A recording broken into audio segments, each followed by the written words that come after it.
Video ini mengenai kebarangkalian peristiwa bergabung.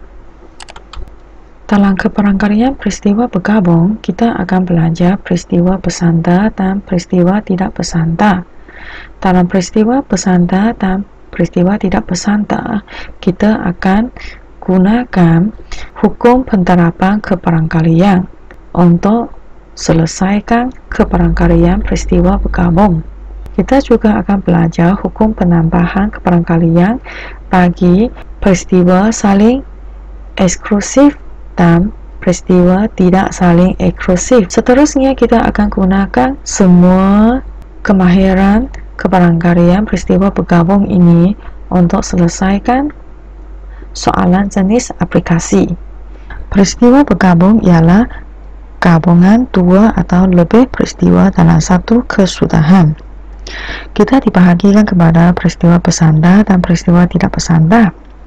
Sekiranya kedua-dua peristiwa adalah tidak mempengaruhi sesama satu lain, artinya dia adalah peristiwa tidak bersandar. Mari kita gunakan contoh dekat bawah untuk kenal pasti sama ada peristiwa kedua-dua peristiwa itu adalah peristiwa bersandarkah ataupun peristiwa tidak bersandar.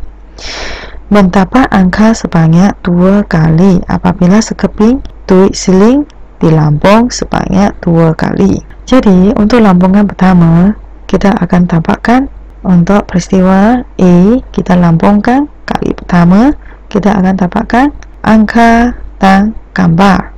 Peristiwa B kita lambungkan sekali lagi, kita juga akan dapatkan angka dan gambar juga. Kita dapati kedua-dua peristiwa A dan B ini adalah peristiwa tidak bersandar sebab peristiwa A tidak mempengaruhi kejadian peristiwa B. Maka ini adalah peristiwa tidak bersandar. Soalan B, mendapatkan angka dalam lambungan siling adil dan nombor 4 dalam lambungan tadu adil. Sekarang peristiwa A kita adalah lambungan duit siling. Peristiwa B kita adalah dapatkan nombor dalam lambungan tadu adil. Jadi untuk duit siling kita ada angka dan gambar. Kebarangkaliannya adalah setengah-setengah. Jadi untuk peristiwa B pula adalah lambungan tadu. Lambungan tadu kita dapatkan peristiwa B yaitu nombor 4. Kebarangkaliannya adalah 1 daripada 6 nombor, 1/6. Tidak, bukan nombor 4, ialah 5/6. Cuba kita perhatikan kedua-dua peristiwa A dan B ini, adakah mereka saling mempengaruhi? Tidak. Jadi kita boleh katakan peristiwa A dan B ini adalah peristiwa tidak bersandar. Kita teruskan kepada soalan C. Mendapatkan 2 batang pen yang berwarna sama. Macam mana cara peristiwa dia? Cara eksperimen dia? Dia kata 2 batang pen dikeluarkan satu demi satu dari bekas yang mengandungi 3 batang pen warna merah dan 2 batang pen biru tanpa pemulangan. Artinya, sekiranya kali pertama pen yang berwarna merah diambil, artinya pen warna merah ini tidak akan dipulangkan. Jadi pen warna merah ini apabila buat pemilihan kali yang kedua, dia akan kurang 1. Kita dapati untuk kes ini adalah kes saling bersandar. Kita labelkan pen yang berwarna merah M, pen yang berwarna biru B. Hasil cabutan yang pertama, kita mungkin boleh dapat pen yang berwarna merah dan pen yang berwarna biru yang mempunyai kebarangkalian yang berbeza. Kebarangkalian bagi cabutan warna merah adalah 3/5, manakala warna biru ialah 2/5. Sekarang untuk cabutan kali yang kedua, target kita adalah warna yang sama. Jadi warna yang sama M warna merah, jadi warna merah, biru, merah, biru. Tapi kebarangkalian sekarang dia berubah sebab dalam kali yang kedua warna merah sudah dipilih. Jadi warna merah bagi kali yang kedua sekiranya dipilih, dia akan kurang 1 sudah. Jadi dari 5 jadi 4, dari 3 jadi 2. Kita teruskan ke warna biru pula. Warna biru bilangan dia tidak berubah, masih 2. Tapi jumlah keseluruhan peng adalah 4. Seterusnya, kalau kali pertama peng yang dipilih adalah warna biru, jadi kali kedua warna merah dipilih, dia bilangannya tidak berubah, masih 3/4. Warna biru akan berkurang 1, jadi 2 akan jadi 1, jumlah adalah jadi 4. Ini adalah case saling bersandar. Sekarang kita teruskan ke D. D, 2 keping kad yang huruf sama, mendapat 2 keping kad warna huruf sama. Ini adalah case dengan permulangan. Jadi artinya sekiranya kita dapatkan kad nombor kad huruf B pada kali yang pertama, kali kedua kita masih boleh dapatkan huruf B juga sebab kita ada memulangkan. Ini adalah case permulangan. Jadi untuk kad pertama kita akan dapatkan huruf B, A, I, K dengan kebarangkalian 1/4 bagi setiap huruf ini. Kad yang kedua dipilih dalam case permulangan, artinya kita masih boleh dapat B, A, I, K. Jadi apabila kita dapat nombor sama, huruf B 1/4 tidak sama 3/4. A sama juga mendapatkan huruf yang sama 1/4. Mendapatkan huruf tidak sama 3/4. Tak bersandar. Kebarangkalian persilangan. 2 peristiwa A dan B yang tak bersandar adalah sama dengan hasil darab kebarangkalian A dan B. Hukum penerapan kebarangkalian ialah kebarangkalian A dan B. Kita boleh tuliskan dia dalam simbol ini. A bersilangan dengan B bersamaan dengan kebarangkalian peristiwa A darab dengan kebarangkalian peristiwa B apabila kedua-dua peristiwa ini adalah case tidak bersandar.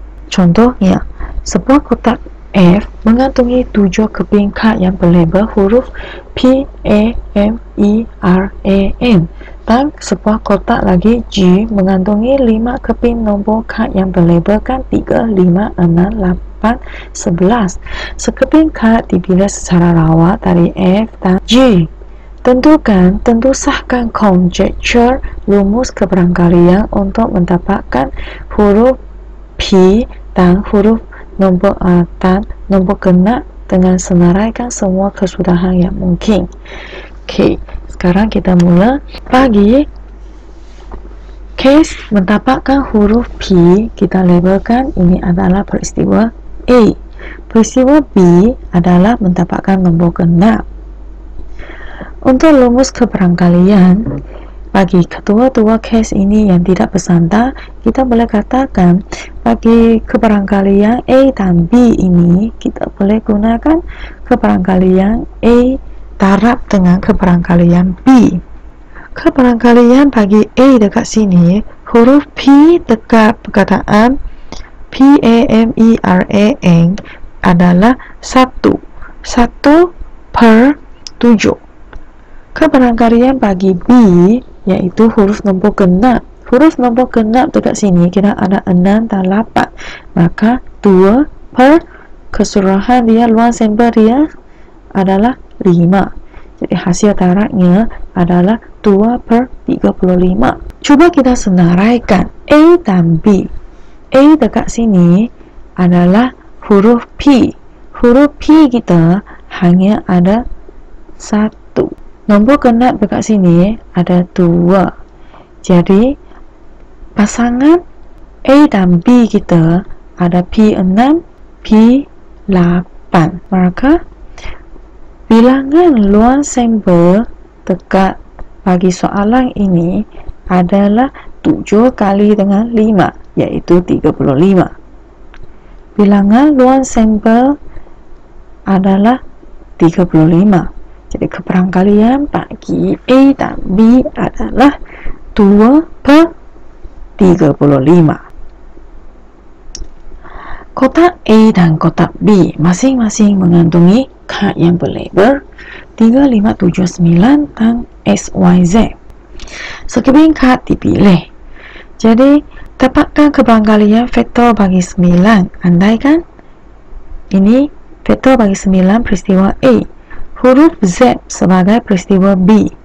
Kita lukiskan gambar rajah pokok. Bagi peristiwa A, keperangkaliannya adalah 2/4.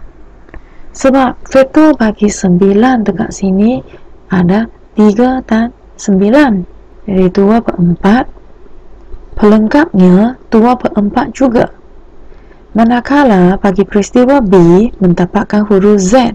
Huruf Z dekat sini hanya 1 saja. Jadi 1 daripada 3. Pelengkapnya 2/3. Maka oleh kerana kedua-dua peristiwa ini tidak bersandar, kita boleh gunakan hukum penterapan bagi keperangkalian. Jadi 2/4 kali dengan 1/3, iaitu jawapannya 1/6. Kita boleh katakan keperangkalian A dan D bersamaan dengan peristiwa A darab dengan keperangkalian peristiwa B, iaitu 1/2 kali dengan 1/3, 1/6. Sebuah beg mengandungi 8 biji guli hijau, sebiji guli warna merah. 2 biji guli dipilih secara rawat satu demi satu tanpa pemulangan. Sekiranya sekarang tanpa pemulangan, ini adalah kes kedua-dua peristiwa ini adalah peristiwa bersandar. Mari kita labelkan dia dengan menggunakan gambar rajah pokok. Untuk kali pertama kita buat pemilihan, kita akan dapat guli yang berwarna hijau dan warna merah. Sama juga dengan kali yang kedua. Jadi kita akan dapatkan guli berwarna hijau dan guli berwarna merah. Guli berwarna hijau ada sebanyak 8 daripada keseluruhannya 9. Berwarna merah 1/9. Untuk kali kedua, warna hijau sudah dipilih 1. Artinya sekarang warna hijau hanya tinggal 7 daripada 8. Warna merah, kali pertama kita tidak pilih warna merah. Artinya kita masih ada 1 warna merah daripada 8. Untuk pemilihan bagi kali kedua, apabila kali pertama warna merah sudah dipilih, jadi kali yang kedua warna merah dipilih, tak ada lagi, jadi 0/8. Bagi warna hijau dipilih, kita masih ada 8/8. Sekarang kita selesaikan B. B kita nak carikan keperangkalian mendapatkan kedua-duanya berwarna merah. Kedua-duanya berwarna merah. Mungkinkah kedua-dua berwarna merah berlaku? Cuba kita semak dekat sini. Kali pertama warna merah dipilih, 1/9 kali dengan 0/8. Jawapannya 0. Tidak mungkin berlaku. Mendapatkan kedua-dua biji guli berwarna hijau, 8/9 kali dengan 7/8. Jadi 7/9. Peristiwa saling eksklusif dan peristiwa tidak saling eksklusif. A dan B dikenal sebagai peristiwa saling eksklusif sekiranya tidak ada persilangan antara peristiwa A dan peristiwa B. Misalnya untuk dekat bawah, peristiwa A dan B ialah peristiwa tidak saling eksklusif. Kedua-dua set ini tidak ada kawasan bertindih, dan peristiwa A atau B ini bersamaan dengan keperangkalian A tambah keperangkalian B. Peristiwa A dan B ialah peristiwa tidak saling eksklusif, artinya ada satu kawasan bertindih. Tolak dengan kawasan bertindihnya. Jadi tolak dengan A dan B, kebarangkalian A dan B.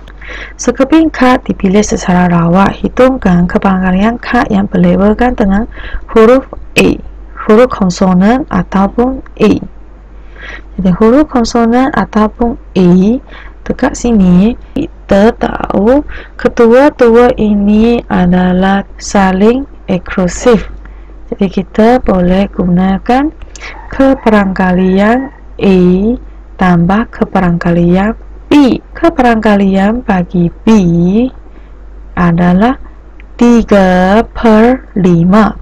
Tambah dengan yang A 1/5. Jawabannya 4/5. Gambar rajah Venn di sebelah menunjukkan hubungan antara set semester A, B dan C. Satu nombor dipilih secara rawat daripada set semester. Tentu sahkan rumus penambahan kebarangkalian bagi setiap peristiwa bergabung berikut. Yang pertama, mendapatkan satu nombor genap atau nombor gandaan 5.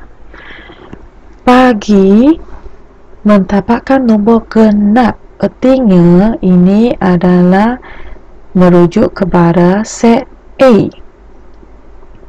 Nombor gandaan 5 merujuk kepada set B. Sekarang kita perlu tentukan kebarangkalian bagi peristiwa bergabung A atau B. Ini adalah peristiwa tidak eksklusif. Jadi kita boleh selesaikan soalan ini dengan menggunakan kebarangkalian A tambah dengan kebarangkalian B. Jadi kebarangkalian A atau B bersamaan dengan kebarangkalian A tambah dengan kebarangkalian B. 4/9.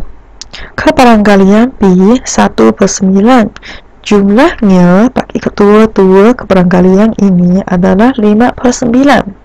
Mari kita tentu sahkan rumus penambahan kebarangkalian dengan senaraikan huruf bagi peristiwa A atau B. Jadi nombor yang ada bagi A atau B, peristiwa A atau B, kita ada 4, 6, 8, 2 dan 5. Jadi jumlah bilangannya adalah 5. Jadi luang simbolnya 9. Maka kebarangkalian bagi A atau B adalah 5/9. Kita teruskan kepada B. Mendapatkan satu nombor genap ataupun nombor pertama. Nombor genap merujuk kepada peristiwa A. Nombor pertama merujuk kepada peristiwa C. Coba kita perhatikan kedua-dua set ini. Kat sini ada persilan. Maka peristiwa A dan C adalah peristiwa saling eksklusif.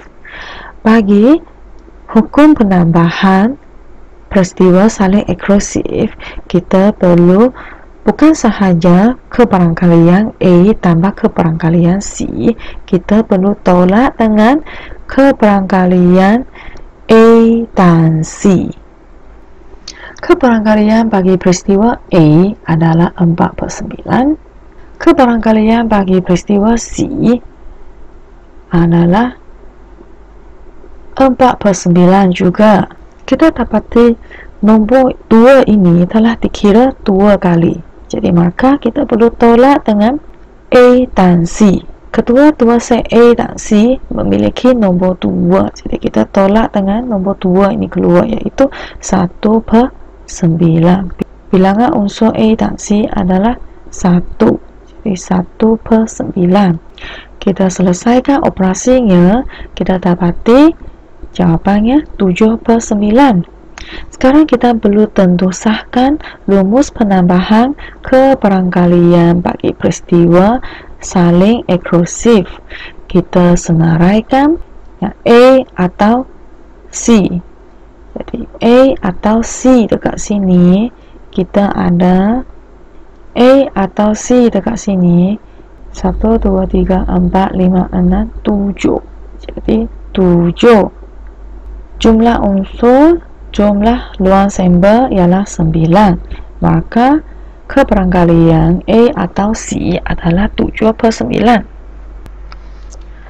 8 kad berlabel dengan 4, 5, 6, 7, 8, 9, 10, 11 diletakkan dalam sebuah kotak. Sekeping kad dipilih secara rawat dari kotak itu. A ialah peristiwa mendapatkan satu nombor lebih besar daripada 8. Maka unsur bagi peristiwa A adalah sama dengan 9, 10 dan 11.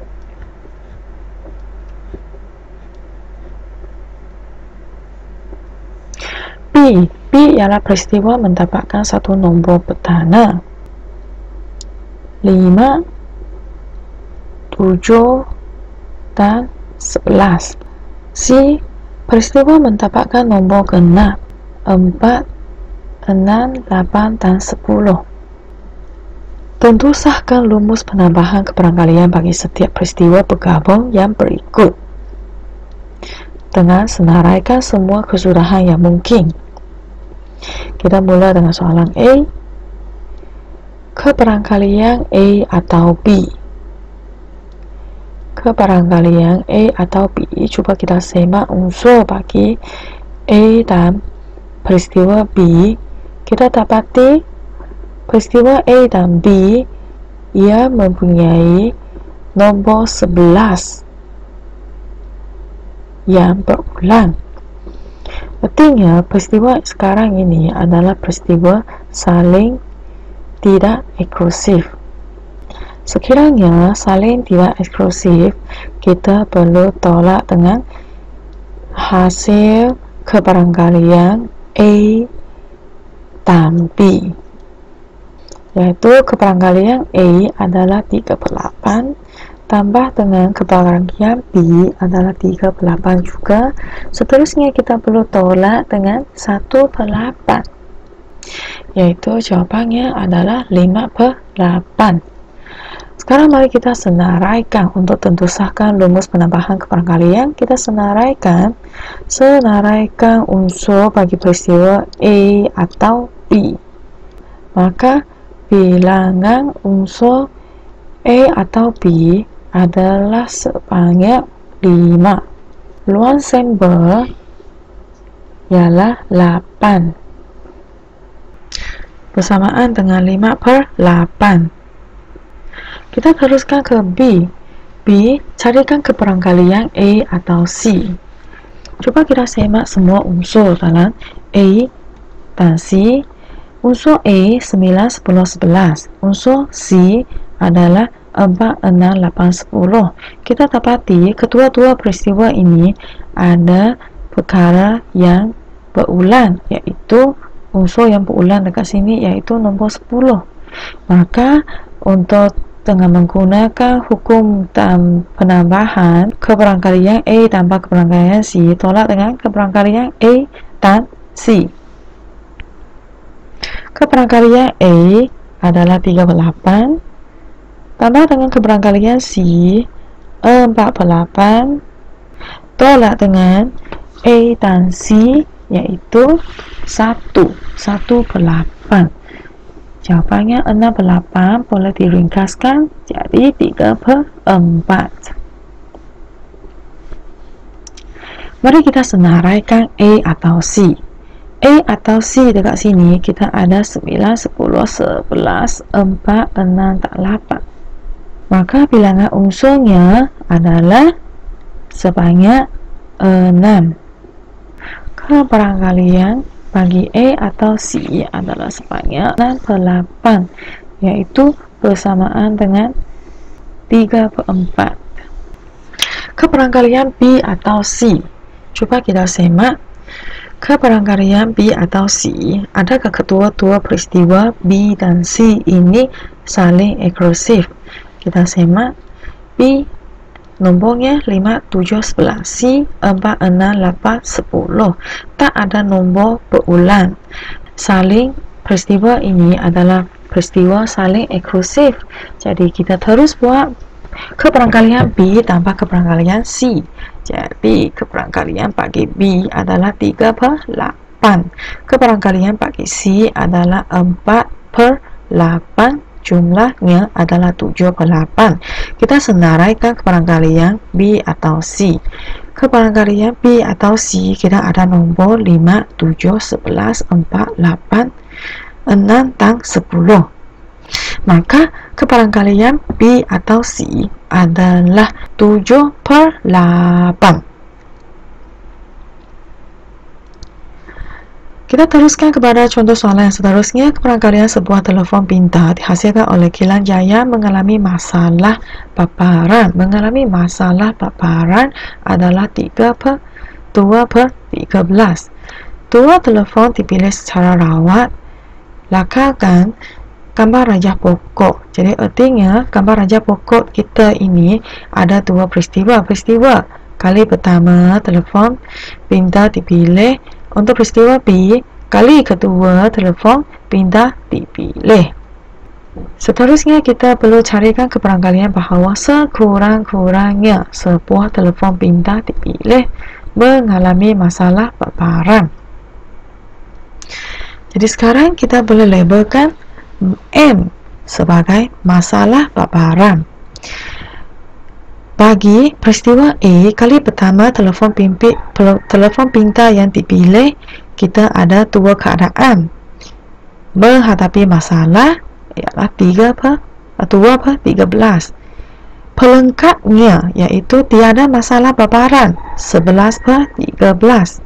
Untuk peristiwa B, iaitu kali kedua dipilih, masih sama juga mempunyai masalah paparan 2/3. Tiada masalah paparan 11/13.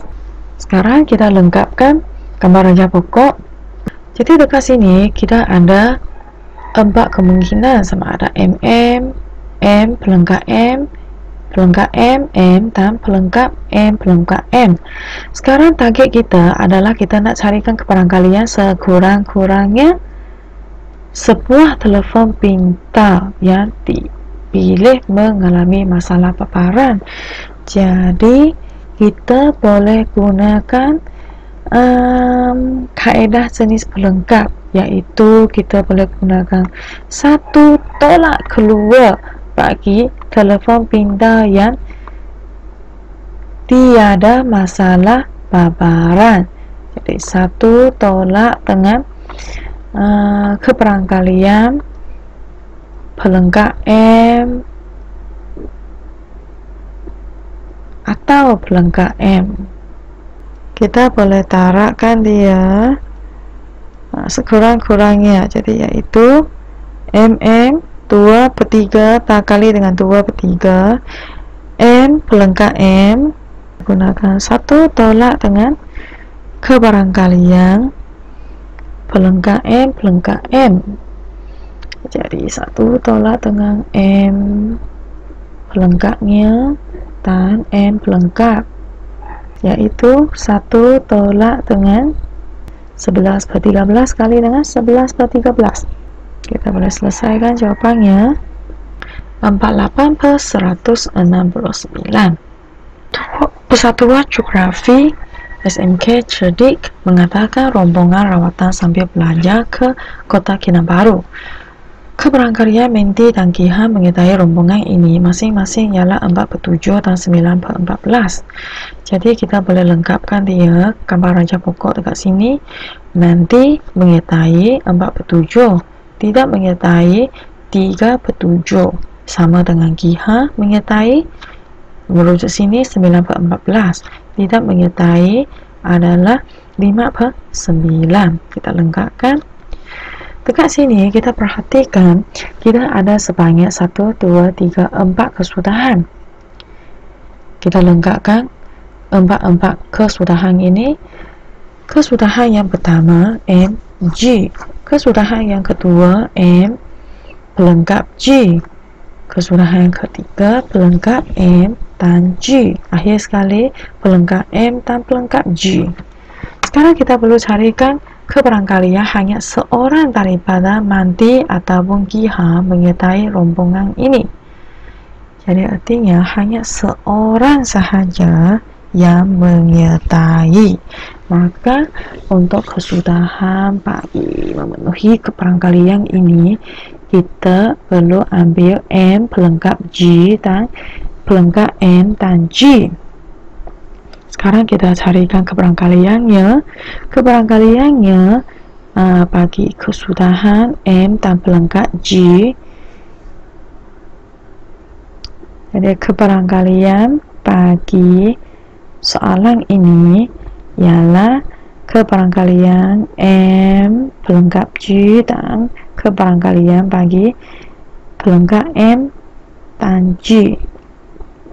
Jadi kebarangkaliannya 47 kali 5 per 14 tambah dengan 37 kali dengan 9 per 14. Maka jawapan akhirnya ialah jawapannya 47 per 98.